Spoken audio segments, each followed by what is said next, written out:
from the NBA now, let's go back to what we started with when Coyote came in, talking about the AITEO Cup and all that, talking about Rivers Angels, what they've been doing, dominating everything. We can see how that game went out, the goal, just a lone goal, and that was it. Okay, now before that, this is the road to the finals. This is for the guys. We'll get to the guys later on. Later on. We're still with the women. Let's come and talk about the ladies.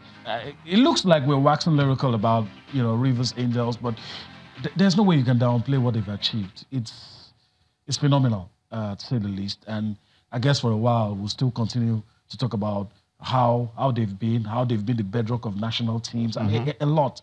And what they've achieved can't be overemphasized. Well, they deserve the commendation, no doubt, because in the past decade, it's been Rivers Angels, Rivers Angels, Rivers Angels. Other teams have tried to measure up. At some point, Bayelsa Queens tried to give them a run for their money. Lately, we've witnessed Nasarawa Amazons and even Ibom Angels. But somehow, they get to have the best players in the league, and they are always at the forefront. If you've won it 8 times in total, 3 in the last 3, says a lot about the strength in there that you've got and what the Rivers State government are doing in trying to give women's club-side football a boost.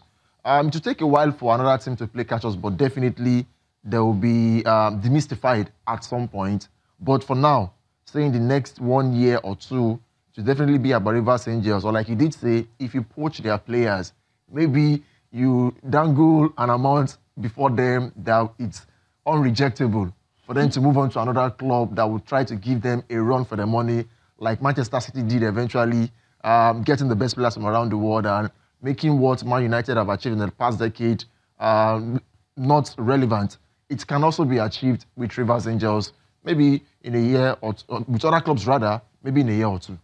Maybe a year or 2. These are pictures from that game, receiving the medals and all of that. Well, it's not about Rivers Angels. Everyone is celebrating, and even this morning, the Commissioner for Sport is even congratulating them for that outfit, for what they did. Juliet Sunday was the one who gave them that lone goal strike, and that was just enough. We listened to Evelyn talking about the fact that she said 2-0, and they scored 1. They didn't want it to get into penalties, and they had to do the job very early on. Well, the league is still on. From now, they'll definitely want to move over to the league to see if they can do a double this season. But we know how difficult that can be, knowing the likes of, you mentioned Delta Queens, Nasarawa Amazons and all that, Ibom Angels, all of them, Bayelsa Queens, they all would want to take that one, knowing that Rivers Angels, what usually belongs to them, they've taken it already this season. That's them right there, just lifting the trophy from the governor of Bayelsa State. I think it was a colorful ceremony, the governor being there, artists coming to perform and all that, and the crowd also coming out to watch the game. Despite the fact that it was just a Tuesday evening game, and I keep wondering, tonight is going to be for the men. Okay. With these games. Okay, but that's what the organizers and, of course, NFF, that's what they want. And I'm happy the crowd came on. Yeah, the crowd came on. It's remarkable. Attention shift to us about today. Talking about the men's final, Crown Pillars and Rangers. Before we take a look and see the road to the final for 42 teams, your thoughts, basically, on what you expect today? Razzmatazz, we did witness Rivers Angels and Ibom Queens. They tried to bring about some pomp and pageantry, so to speak. Too little, too late, but at least it's in the final. We'd expect such against the game between Kano Pillars and Enugu Rangers today at the Stephen Keshi Stadium, Asaba, and it should light up. These are 2 teams with pedigree. All right. They've got rich history. Been there and done that. The road to the final wasn't quite easy. For both of them? For both of them. And they want to end the season on a resounding note by clinching the AITEO Cup, formerly known as the Governor's Cup, Challenge Cup, FA Cup, now restricted AITEO Cup, the most prestigious cup competition and the oldest in Nigeria. Okay. Let's see if we can quickly see how both teams got to the final. Very sure it's going to come on your screen shortly. The road till the finals. Talking about Rangers, you have there on screen how in the round of 64 they got past Tornado Feeders via penalties. That is, they defeated Kebbi United as well in the round of 32, and that took them to the group stage. They played 3 matches.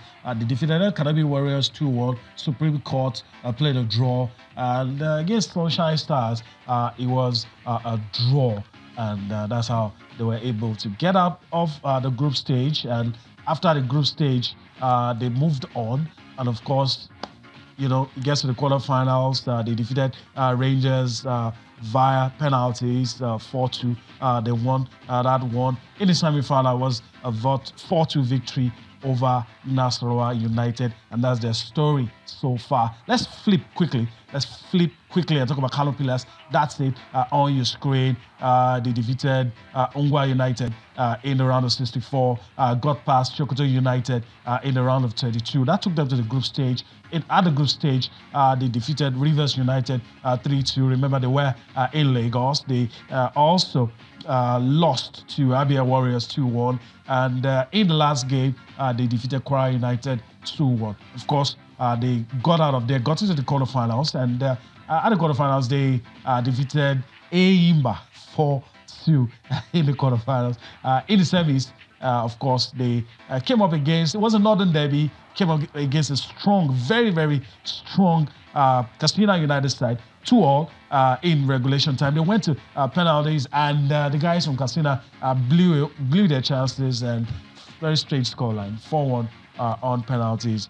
These are the road to the final. So that's it for how the two teams got into the final. With maybe I just get your thoughts quickly before we go on this break. You've talked about what you expect, but which team do you think would win it more? Well, that would be quite difficult to predict, knowing that it's not been easy for the two sides. We just saw on the road to the final. Enugu Rangers were last in the final in 2007 when they lost to Dolphins by 3-2. Kano Pillars are staging a comeback for the first time since 1991. I know I'm trying to put you on the spot. I know it's going to be difficult. Maybe when we come back, we'll still do another in-depth analysis looking at the players, the coaches, and about their tactical approach to the game. Okay, all right. Let's also see if we can take this out of the way quickly. We have just a few time to go on break. Maybe we just leave it. And we'll talk. Yeah, you want to say something? No, I'm like talking about Rangers. I mean, when was the last time they won the FA Cup? Like 1983. How many years now? That's about 35 years ago. They've won it more than Pillars, though. Okay, they've won it more than Pillars. They've been I think they've won it 5 times. 5. Been in the finals 13 times. And the last time they lost to Dolphins by 3-2. Okay. Now they feel, okay, we've been very, very close. Now it's our time. Okay. It took them 32 years to win the title. The title. Right, and it's 35 Between years now. 1984 to 2016. And it's 35 years now they haven't won the FA Cup. So we'll see if they can do it. So now let's go for a break now. When we come back, we'll talk more on the tactics and, of course, what players are saying, and maybe look at the Confederations Cup.